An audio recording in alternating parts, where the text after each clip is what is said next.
A Detroit man who federal prosecutors accuse of supporting the Islamic State apparently fell in love with the FBI informant sent to spy on him. That's according to court transcripts released just last week.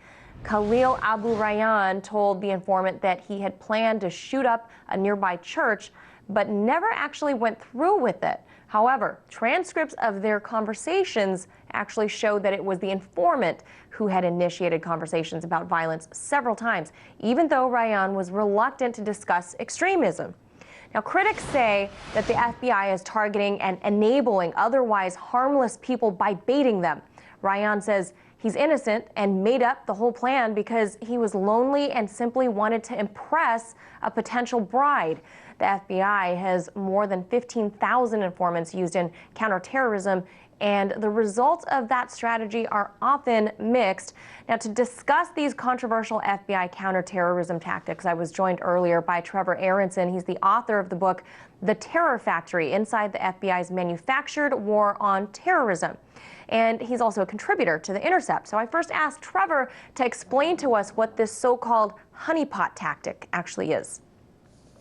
He was approached on Twitter by a woman portraying herself by the name Jana Bride, who said she was from Syria and that her former husband, or her late fiance, had died in an airstrike in Syria. And over the course of an series of online conversations, Khalil professed his love for Jana Bride and even proposed marriage. And Jana Bride, acting as an FBI informant that Khalil did not know, then encouraged that, but also tried to encourage violence and would talk about violence. And when he would say things like, for example, he'd say, I really care for you, I love you, she would say, well, I want something else, and she would refer to violence. And instead of at first saying, well, yes, I wanted violence too, Khalil would say, no, you shouldn't do that, and was actually encouraging her not to get involved in any sort of violence. And only over the course of several conversations, over the course of weeks, did Khalil finally make up a ridiculous story about how he had an AK-47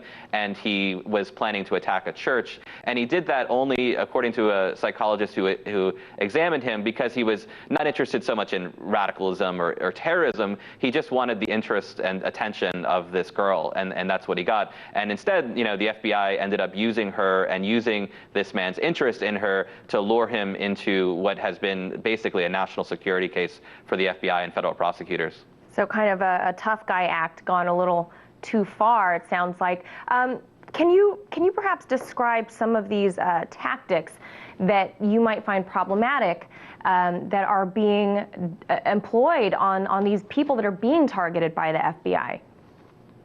So the FBI's #1 priority since 9/11 has been to stop the next terrorist attack. And what they're looking for more than anything are possible lone wolf terrorists, or people who, without acting in coordination with a terrorist organization, might get involved in some sort of terrorist attack that might even be meager in scope, such as taking a gun and going to a shopping mall. And what they're doing is sending thousands of informants. As you mentioned, there are more than 15,000 informants working for the FBI, sending them into mostly Muslim communities and instigating, trying to find people who are interested in violence. And in the vast majority of cases where the FBI uses informants in sting operations and files terrorism-related charges, they're not finding people who have weapons, who have bombs, who have direct connections to terrorist organizations. Instead, more than anything, they're finding people who are mentally ill or lack the financial resources to acquire weapons on their own. In some of the more egregious cases, the FBI informants have offered money. In one case, outside New York City, an FBI informant offered 4 men $250,000 each if they went forward in a bomb plot. This most recent case involving Khalid Abu Rayyan, is just another example of this egregious tactic, but a slightly different flavor in that they are using, instead of offering money, they are dangling the possibility of a relationship to a man who a psychologist described as lonely and a bit, Sounds unfit like for. They describe him as kind of vulnerable, it appears, right? Well, exactly. I mean, what's particularly problematic about these cases is that they're not finding the truly dangerous person who would strike tomorrow. Instead, they're finding someone who is easily manipulated by an informant. All right. Thank you so much for sharing your insights with us. That was Trevor Aaronson, author of The Terror Factory and contributor to The Intercept.